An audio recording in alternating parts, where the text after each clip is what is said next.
एक असर पड़ सकता है, पड़ेगा कि नहीं पड़ेगा इसकी कोई गारंटी नहीं लेता हूं मैं। वो असर यह है कि अगर पिछड़ा वर्ग एकताबद्ध हो जाए जातिगत जनगणना से जो संदेश किया है उसके आधार पर, अगर कारीगर जातियां और और खेतिहर जातियां, खेतिहर ओबीसी और कारीगर ओबीसी दोनों एकजुट होते हैं अगर, और उनके साथ में माइनॉरिटी वोट, अल्पसंख्यक वोट भी जुड़ता है, तो हिंदू एकता करने का स्वप्न जो है वो बिखर जाएगा। क्योंकि हिंदू एकता तभी होती है जबकि ऊंची जातियों के साथ में ओबीसी जातियों का बड़ा हिस्सा समीकरण बनाता है। पूरा दीनदयाल उपाध्याय के जमाने से और नरेंद्र मोदी तक पूरी कोशिश इसी बात की है। आप राष्ट्रीय स्वयंसेवक संघ के दस्तावेज पढ़िए, गुरु गोलवलकर के भाषणों को पढ़िए, आप बाला साहब देवरस के लेक्चर्स को पढ़िए, हर जगह वो कह रहे हैं कि शूद्र जातियों को द्विज जातियों के साथ जोड़ना, यही वो फार्मूला है जिसके आधार पर संदेश यही निकल रहा है। उस सब चीज से तरह तरह से बात कही जा रही है, यही वो फार्मूला है जिसके आधार पर देश में हिंदू एकता हो सकती है, और वो उन्होंने कई जगह इसीलिए करके दिखाई है। जैसे ही ये दोनों समुदाय जुड़ते हैं वैसे ही हिंदू एकता 30% के आंकड़े को छोड़कर 40% के आंकड़े की तरफ रवाना हो जाती है।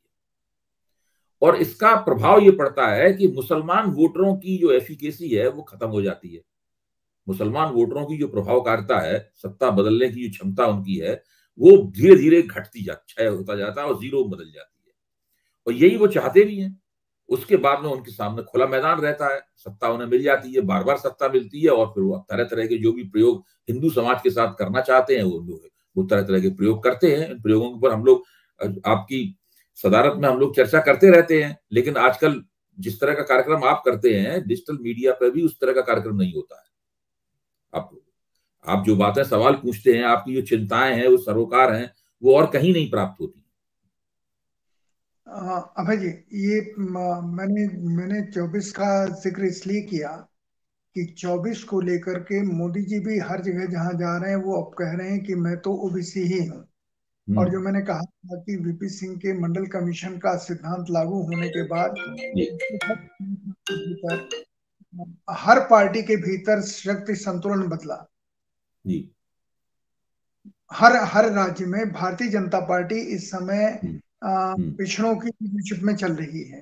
जी। संघ में भले ही ब्राह्मणों का वर्चस्व है, लेकिन भारतीय जनता पार्टी में पिछड़ों का वर्चस्व है। उसी तरह कांग्रेस में भी पिछड़े ही अब ऊपर आ रहे हैं। और खड़गे जी ने एक बड़ा दर्द भरा सेंटेंस 2 दिन पहले कहा चुनाव के दौरान कि क्या मैं हिंदू नहीं हूं। तो उनको ये कैसे पता कि वो हिंदू नहीं है और उनको भारतीय जनता पार्टी हिंदू समाज से दूर करके देख रही है। अभय जी, नहीं नहीं, आप जो कह रहे हैं वो हिंदू राजनीति, हिंदू सब है, लेकिन हिंदू राजनीति की ठेकेदारी भाजपा के पास है। अच्छा, अब खड़गे जी ने तो ये भी कहा कि भाई मेरा नाम जो मल्लिकार्जुन है उसके अंदर तो वो शिव की ध्वनि है, उसके अंदर आती है। तो आप महादेव को राजनीति के लिए इस्तेमाल कर रहे हैं। तो ये सब इस देश में जो हो रहा है। दूसरे, मैं ये भी सोचता हूं कांग्रेस को भाजपा का दू हर मुद्दे पे जवाब देना पड़ता है। तो वो जवाब कैसे दें? कुछ जवाब देने के तरीके राहुल गांधी ने ईजाद किए हैं, कुछ जवाब देने के तरीके मल्लिकार्जुन खड़गे ने ईजाद किए हैं। जवाब देने का एक तरीका भूपेश बघेल ने भी ईजाद किया है। अब भूपेश बघेल ने पिछले 5 साल में क्या किया छत्तीसगढ़ में? उन्होंने राम वन गमन पथ बनवाया, उन्होंने कौशल्या मंदिर बनवाया, उन्होंने कृष्ण कुंज बनवाया। देश को हिंदू राष्ट्र बनाने के लिए जो चर्चाएं वगैरह वहां पे होती हैं, मतलब यहाँ तक कि उन चर्चाओं में भी उन्होंने अपना योगदान, उनकी सरकार ने अपना योगदान किया। तो वहां तो भारतीय जनता पार्टी का पूरा एजेंडा जो है वो उन्होंने ले लिया वहां से पूरी तरीके से। और एक तरह इस दृष्टि से अगर देखा जाए तो उनमें और भाजपा, कांग्रेस सरकार में, भाजपा सरकार में कोई खास फर्क ही नहीं दिखता है।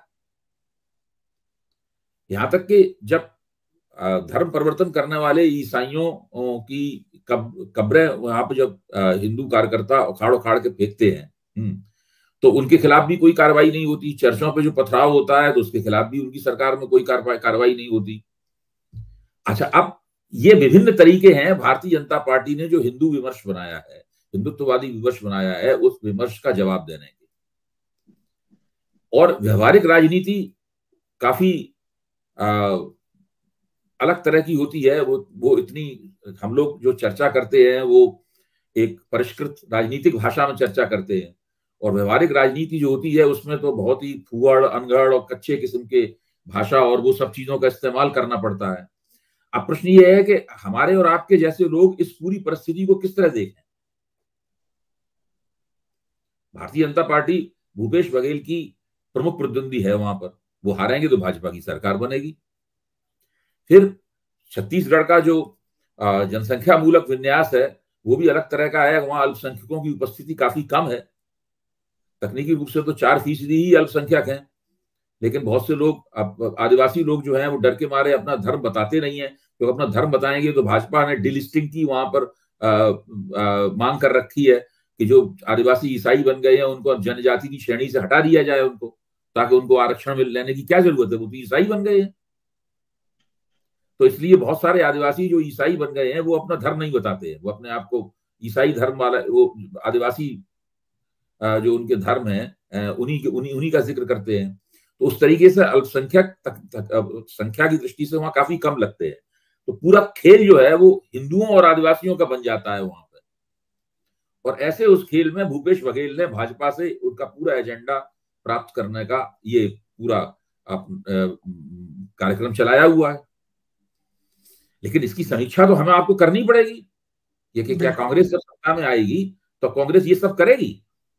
बिल्कुल। और करेगी तो किस हद तक करेगी? भाई वो राम मंदिर अयोध्या में बनवा रहे हैं, वो छत्तीसगढ़ में राम वनगमन पथ तैयार करवा रहे हैं, साथ में ऐसे काम भी करवा रहे हैं जिनके बारे में कुछ सुना नहीं है। कौशल्या मंदिर भी चल रहा है, शहरों में कृष्ण कुंज बनवाया जा रहा है, और भी कई चीजें हैं जो मुझे याद नहीं है, पूरी लिस्ट है इन सब चीजों की।